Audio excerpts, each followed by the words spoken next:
We all take electricity for granted until it's gone.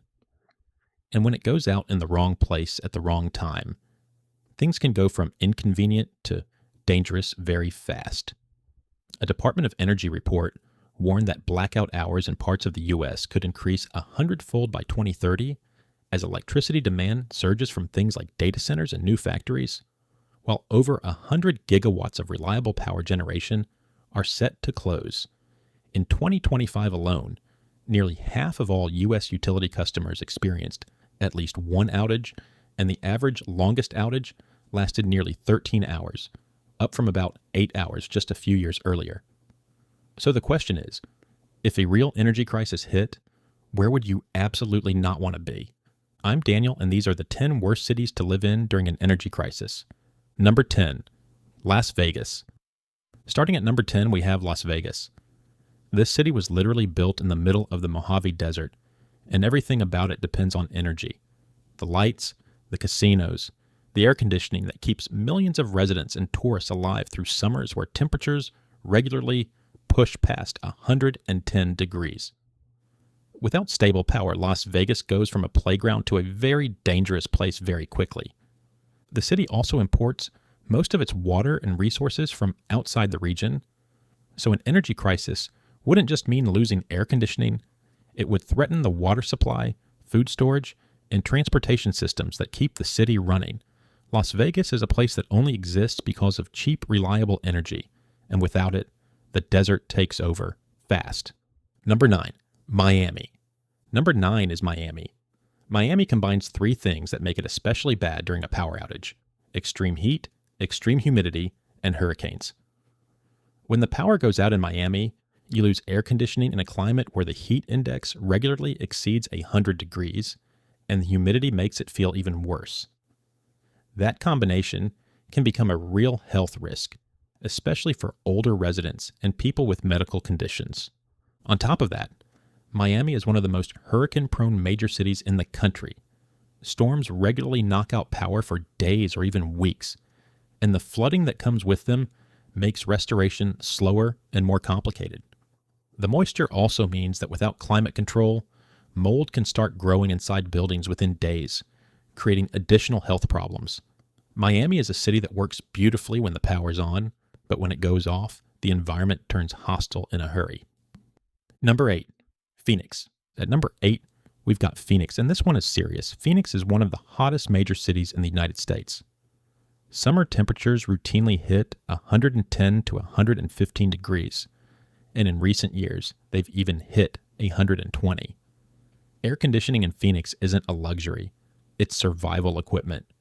Hundreds of people have been hospitalized, or worse during heat events, when power was disrupted. Phoenix also sits in a region that relies heavily on its electrical grid for water pumping and distribution. The city gets most of its water from the Colorado River and underground aquifers, and moving that water requires energy.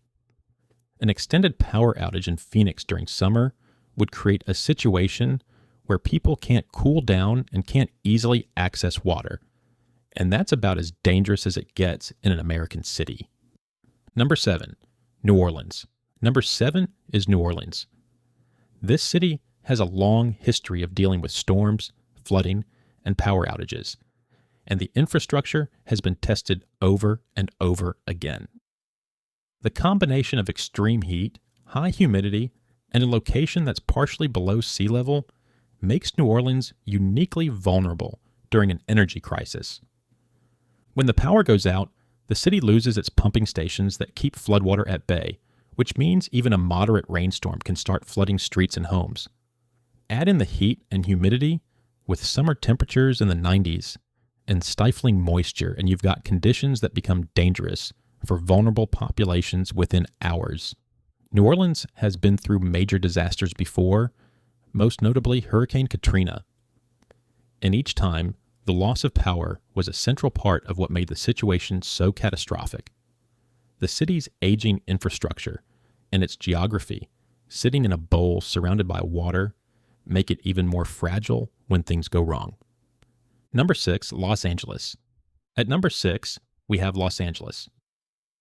LA is a massive city with nearly 4 million people in the city proper and over 13 million in the metro area. That means enormous energy demand, and the grid is already under strain during normal conditions. During peak summer months, the state regularly issues flex alerts asking people to reduce usage just to prevent rolling blackouts. Los Angeles also faces the added threat of wildfires, which have directly caused power shutoffs in recent years. Utilities have deliberately cut power to entire neighborhoods to prevent their equipment from sparking fires during high wind events. So in LA, you don't even need a storm to lose power. The grid itself becomes a risk factor. And when the power does go out in a city this large and this spread out, the ripple effects on traffic, water systems, food storage, and public safety are massive. Los Angeles was basically designed around the car, which means people are spread over a huge geographic area and completely dependent on systems that require energy to function, from gas station pumps to traffic lights to water treatment facilities. Number 5, San Francisco. Number 5 is San Francisco. San Francisco is a dense urban city where almost everything depends on interconnected systems. Public transit, elevators, traffic signals, communication networks. Even a short power outage disrupts daily life significantly because so many people live in apartments, work in high rises, and depend on public transportation to get around.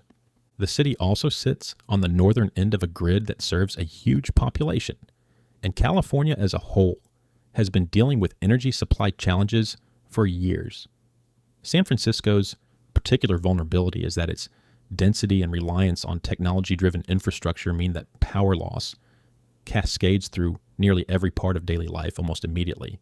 It's not about extreme heat or cold. It's about how deeply wired into the grid everything in this city is. Number 4, New York City. At number 4, we have New York City. With over 8 million people packed into one of the most densely populated urban areas in the world, New York is uniquely dependent on electricity for basic functioning: subways, elevators, water pumps in high-rise buildings, traffic control systems. All of it runs on power. When the lights go out in New York, people can get trapped in elevators and subway cars. Water stops flowing to upper floors, and millions of people suddenly can't get home or get to work. New York has experienced major blackouts before, and every time, the city basically grinds to a halt. The 2003 blackout affected 55 million people across the Northeast, and New York was hit the hardest. During summer heat waves, demand on the city's grid regularly pushes close to capacity, and in winter, the loss of heating in densely packed apartment buildings can become dangerous quickly. New York is an incredible city, but its density and vertical design make it one of the worst places to be without power. Number 3, Houston. Coming in at number 3 is Houston, and if you follow the news at all, you probably already know why. Houston became the national example of what an energy crisis looks like during the 2021 winter storm, when the Texas power grid collapsed and over 4.5 million homes lost electricity. At least 246 people lost their lives, many from hypothermia or carbon monoxide exposure from trying to stay warm with unsafe methods.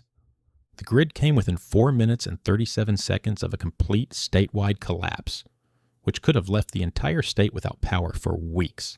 And Houston's problems aren't limited to winter. In summer, the city faces brutal heat and humidity, with temperatures frequently over 100 degrees. Hurricane season brings additional threats, with storms regularly knocking out power for days. Houston sits on the Texas grid, which is largely isolated from the rest of the country, meaning it can't easily import power from other states when things go wrong. That isolation makes every energy crisis worse. Number 2, Chicago. At number 2, we have Chicago. When people think about energy crises, they often picture heat waves, but cold can be just as deadly. And Chicago gets brutally cold. Winter temperatures regularly drop well below zero, and wind chill can push the feel to negative 30 or 40 degrees. Without heating, those temperatures become life-threatening within hours, not days. Chicago's older housing stock includes a lot of buildings that lose heat rapidly without active heating systems. The city's infrastructure, water pipes, transportation systems, and emergency services all depend heavily on reliable energy to function in winter conditions. A prolonged power outage during a Chicago winter would mean frozen pipes, burst water mains, and millions of people with no way to stay warm. The 2019 polar vortex pushed temperatures in Chicago to negative 23 degrees, and that was with the power on. Without it, the consequences would be devastating. Number 1, Anchorage. And at number 1, the worst city to live in during an energy crisis, we have Anchorage, Alaska. And this one is at the top for a very simple reason. Without reliable energy, Anchorage becomes genuinely unsurvivable for large portions of the year. Winter temperatures in Anchorage regularly drop to negative 10, negative 20, and sometimes lower. The city gets as little as 5.5 hours of daylight in December. Heating is not optional. It's the difference between life and death. And unlike cities in the lower 48, Anchorage is geographically isolated. You can't just drive to a warmer place or easily bring in emergency supplies from nearby states. The supply lines are long, the roads are limited, and the nearest major city is over 2,000 miles away. Anchorage also depends on energy for water systems, because without heating, pipes freeze and burst almost immediately. Food storage, medical facilities, communication networks, everything requires power, and there's no warm weather fallback. The entire infrastructure of the city is built around the assumption that heat and electricity will always be available. Remove that assumption, and the whole system fails. An energy crisis in Phoenix or Houston is terrible, but people can survive outdoors for a while. In Anchorage during winter, exposure to the elements without shelter and heat can be fatal in under an hour. The margin for error is essentially zero, and that's why Anchorage is the worst city to live in during an energy crisis. So those are the 10 worst cities to live in during an energy crisis. Every one of them has a different vulnerability. Extreme heat, extreme cold, density, isolation, or infrastructure that just can't handle the strain. The common lesson is that the more dependent a city is on energy for basic survival, the more dangerous it becomes when that energy disappears. Now, I want to hear from you. Does your city rely heavily on the grid? And have you ever been through a long power outage? Share your experience in the comments. You read every single one. And if you found this video useful, hit that subscribe button so you don't miss the next one.